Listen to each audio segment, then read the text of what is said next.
सिसोदिया का अमित शाह पर वार। दिल्ली के उप मुख्यमंत्री मनीष सिसोदिया ने केंद्रीय गृह मंत्री अमित शाह की आलोचना करते हुए कहा है कि उन्होंने पहली बार गुजरात के एक सरकारी स्कूल का दौरा इसलिए किया क्योंकि लोगों ने प्रदेश के दौरे के दौरान दिल्ली के मुख्यमंत्री अरविंद केजरीवाल का समर्थन करना शुरू किया। आतंकी फंडिंग के खिलाफ रेड। आतंकी फंडिंग और आतंकी नेटवर्क के खिलाफ राज्य जांच एजेंसी ने जम्मू कश्मीर के भटिंडी में कई जगह छापेमारी की। सुकेश केस में लिपाक्षी से 7 घंटे पूछताछ। सुकेश चंद्रशेखर के 200 करोड़ की ठगी केस में ईओडब्ल्यू ने फैशन डिजाइनर लिपाक्षी से 7 घंटे तक पूछताछ की। सूत्रों के मुताबिक लिपाक्षी से ईओडब्ल्यू ने उसकी बैंक डिटेल ली। सुकेश ने लिपाक्षी के अकाउंट में 3 करोड़ रुपए ट्रांसफर किए थे। यूक्रेन के पीएम से मिले एस जयशंकर। विदेश मंत्री एस जयशंकर ने यूक्रेन के प्रधानमंत्री डेनिस शमीर से मुलाकात करके उन्हें सभी तरह की शत्रुता समाप्त करने और बातचीत के रास्ते पर वापस लौटने के भारत के रुख को अवगत कराया। वाईएसआरसीपी के अध्यक्ष के संबंध में जांच कराकर पार्टी निकाले निष्कर्ष। आंध्र प्रदेश के मुख्यमंत्री वाईएस जगनमोहन रेड्डी को सत्तारूढ़ युवा जन श्रमिक राउती कांग्रेस पार्टी का अध्यक्ष चुने जाने के मामले में चुनाव आयोग ने वाईएसआरसीपी को निर्देश दिया है कि इस मामले में आंतरिक जांच कराकर निष्कर्ष निकाले और स्थायी अध्यक्ष चुने जाने के संबंध में मीडिया में आई खबरों से पहले भ्रम को एक सार्वजनिक घोषणा कर स्पष्ट करे। पीएम मोदी के दौरे से पहले महाकाल मंदिर में बड़ा बदलाव। प्रधानमंत्री नरेंद्र मोदी के आगमन के पहले महाकाल मंदिर में बड़ा बदलाव किया गया है। महाकाल मंदिर प्रशासक गणेश दाकड़ को सरकार ने हटा दिया है। खराब कार्यशैली के चलते दाकड़ को हटाया गया है। इससे पहले उज्जैन आए मुख्यमंत्री से दाकड़ के खिलाफ शिकायत की गई थी। संदीप सोनी को महाकाल मंदिर का नया प्रशासक नियुक्त किया गया है। केंद्र सरकार ने उच्च न्यायालय को बताया रोहिंग्या शरणार्थियों के आतंकी संबंध। केंद्र सरकार ने दिल्ली उच्च न्यायालय को बताया है कि सुरक्षा एजेंसी और अन्य प्रामाणिक सामग्री के इनपुट के अनुसार भारत में रहने वाले रोहिंग्या शरणार्थियों के पाकिस्तान स्थित आतंकवादी संगठनों के साथ संबंध है। उनकी बड़ी संख्या में मौजूदगी से गंभीर सुरक्षा चिंताएं खड़ी हो गई है। बिजली की बढ़ती कीमतों के कारण विरोध सड़कों पर उतरे बौद्ध भिक्षु। श्रीलंका में बौद्ध भिक्षु और कैथोलिक नन बिजली की बढ़ती कीमतों के विरोध में कोलंबो की सड़कों पर उतर गए हैं। हाथ में बैनर पोस्टर लिए उन्होंने सड़कों पर रैली निकाली। वे बिजली के बढ़े हुए दाम के विरोध में हैं। दाम बढ़ने के खिलाफ उन्होंने नारेबाजी भी की। बता दें कि श्रीलंका महीनों के भोजन, ईंधन और दवा की कमी और गंभीर आर्थिक संकट का सामना कर रहा है। ईरान में हिजाब क्रांति के लिए सड़कों पर उतरी महिलाओं के खिलाफ पुलिस कार्रवाई। ईरान में हिजाब के खिलाफ हो रहे विरोध प्रदर्शन अब उग्र होते जा रहे हैं। सड़कों पर उतरकर महिलाएं विरोध प्रदर्शन कर रही है। इस बीच कुर्दिस्तान में सुरक्षा बलों की फायरिंग में 3 लोगों की मौत हुई है। महसा अमीनी नाम की 22 साल की युवती की पुलिस हिरासत में तबीयत बिगड़ने से मौत हो गई थी, जिसके बाद आंदोलन और तेज हो गया है। गुजरात में एक साल में 6,500 करोड़ रुपए का ड्रग्स जब्त। बीते एक साल में गुजरात की पुलिस ने 6,500 करोड़ रुपए का ड्रग्स जब्त किया है। इसके साथ ही ड्रग तस्करी में शामिल लगभग 750 लोगों को जेल भेजा गया। राज्य सरकार ने विधानसभा में ये जानकारी दी। विधानसभा में ड्रग्स के मुद्दे पर गर्मागर्म बहस हुई। इसी दौरान गुजरात के गृह राज्य मंत्री हर्ष सांघवी ने विपक्षी कांग्रेस से इस मामले पर राजनीति बंद करने को कहा। सांघवी ने कहा कि इससे पुलिस का मनोबल टूटता है। हिजाब मामले में सुप्रीम कोर्ट में बहस जारी।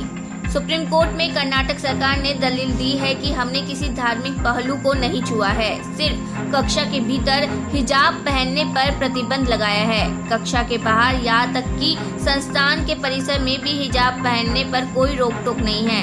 शीर्ष कोर्ट हिजाब पर प्रतिबंध के खिलाफ याचिकाओं पर सुनवाई कर रहा है। अरुणाचल के लापता पर्वतारोही सर्च और रेस्क्यू ऑपरेशन को रोका। पिछले करीब 1 महीने से भी ज्यादा समय से लापता अरुणाचल प्रदेश के पहले माउंट एवरेस्ट विजेता तापी मराव और उनके सहयोगी नीकू दाऊ के सर्च और रेस्क्यू ऑपरेशन को फिलहाल रोकने का निर्णय लिया गया है। ये जानकारी ईस्ट कामेंग के डीसी प्राभिमल अभिषेक पोलू माटला ने दी। उन्होंने बताया कि लगातार खराब होते मौसम के कारण इस सर्च और रेस्क्यू ऑपरेशन को फिलहाल रोकना पड़ा ताकि किसी तरह की जान माल का कोई नुकसान न हो। ये निर्णय जिला प्रशासन और भारतीय सेना ने संयुक्त रूप से विचार विमर्श के बाद लिया। 27 सितंबर से सुप्रीम कोर्ट की सुनवाई लाइव। सुप्रीम कोर्ट के सभी संवैधानिक बेंच की सुनवाई अब लाइव होगी। इसकी शुरुआत 27 सितंबर से की जाएगी। सुप्रीम कोर्ट के फुल कोर्ट मीटिंग में ये फैसला हुआ। इस दौरान सभी जजों ने एक मत से इसके लिए अपनी सहमति दी। सीनियर एडवोकेट इंदिरा जयसिंह ने लाइव स्ट्रीमिंग कराने की गुहार लगाई थी। चीफ जस्टिस यू ललित की अगुवाई में फुल कोर्ट की मीटिंग हुई और इस दौरान सभी जज ने एक मत से ये सहमति दिखाई कि संवैधानिक बेंच की सुनवाई की लाइव स्ट्रीमिंग होनी चाहिए और ये रेगुलर आधार पर हो। म्यांमार से बचाए गए 30 भारतीय। म्यांमार में भारतीय दूतावास ने बताया कि वहां अवैध रूप से बंधक बनाए गए भारतीयों में से अब तक 30 को सुरक्षित निकाल लिया गया है। बाकी की रिहाई के प्रयास भी किए जा रहे हैं। हाल में 300 भारतीयों को म्यांमार में बंधक बनाए जाने की खबरें आई थी, जिनमें अधिकांश लोग तमिलनाडु से हैं। विदेश राज्य मंत्री ने कहा कि हमने इस बारे में वहां राजदूत विनय कुमार से बात की है। उन्होंने कहा कि सभी को जल्द ही जल्द रिहा करने का प्रयास किया जा रहा है। हुआवे के सीईओ को हाईकोर्ट से राहत। भारत में हुआवे टेलीकम्युनिकेशन के सीईओ शिगवे डेविड ली को दिल्ली हाई कोर्ट ने विदेश जाने की इजाजत दे दी है। कोर्ट ने चीनी कंपनी के अधिकारी के खिलाफ लुक आउट नोटिस हटाने की निचली अदालत के आदेश को सही ठहराया। हाई कोर्ट ने कहा कि शिगवे भारत के किसी भी राष्ट्रीयकृत बैंक में 5 करोड़ रुपए जमा करके विदेश जा सकता है। उन्हें 1 मई को नई दिल्ली स्थित IGI पर रोक दिया गया था। वह बैंकॉक में अपनी कंपनी की एक अधिकारी बैठक में भाग लेने के लिए जा रहे थे। POK के मुजफ्फराबाद में पाकिस्तान फौज के खिलाफ लोग विरोध प्रदर्शन कर रहे हैं। उन पर जमीन पर कब्जा करने का आरोप है। स्थानीय लोग कह रहे हैं कि पहले रियासत पर कब्जा किया और अब प्लॉट पर कर रहे हैं। PFI पर बड़ी कार्रवाई। 100 से ज्यादा की गिरफ्तारी हुई। केंद्रीय एजेंसियों ने PFI पर बड़ी कार्रवाई की है। 10 राज्यों में NIA, ED और राज्य पुलिस की कार्रवाई जारी है। 10 राज्यों में 100 से ज्यादा PFI के कैडर की गिरफ्तारी हुई है। केंद्र सरकार पिछले कई महीनों से लगातार PFI के कार्यकलाप पर नजर रख रही थी और बड़ी बड़ी बैठकों कर उनके कैडर्स के कामकाज पर नजर रखी हुई थी। केरल के PFI के खिलाफ NIA और ED की रेड। केरल के तिरुवनंतपुरम में मध्यरात्रि से PFI स्टेट और जिला स्तर के नेताओं के घरों पर मंजेरी चेयरमैन OMA सलाम के घर और PFI कार्यालयों पर NIA और ED की छापेमारी जारी है। NIA की टीम ने दिल्ली PFI अध्यक्ष परवेज को किया गिरफ्तार। NIA ने दिल्ली PFI अध्यक्ष परवेज को गिरफ्तार कर लिया है। सुबह करीब 3:30 बजे टीम घर पे पहुंची थी। परवेज और उनके भाई को ले जाया गया है। परवेज ओखला में रहते हैं और लंबे समय से PFI से जुड़े हुए हैं। कांग्रेस अध्यक्ष के चुनाव के लिए नोटिफिकेशन जारी कर दी गई है। इसके लिए नामांकन 24 से 30 सितंबर तक होगा। बता दें कि कांग्रेस की तेलंगाना, पौंडीचेरी व पंजाब इकाई ने एक प्रस्ताव पारित कर राहुल गांधी से पार्टी अध्यक्ष का पद संभालने का अनुरोध किया था।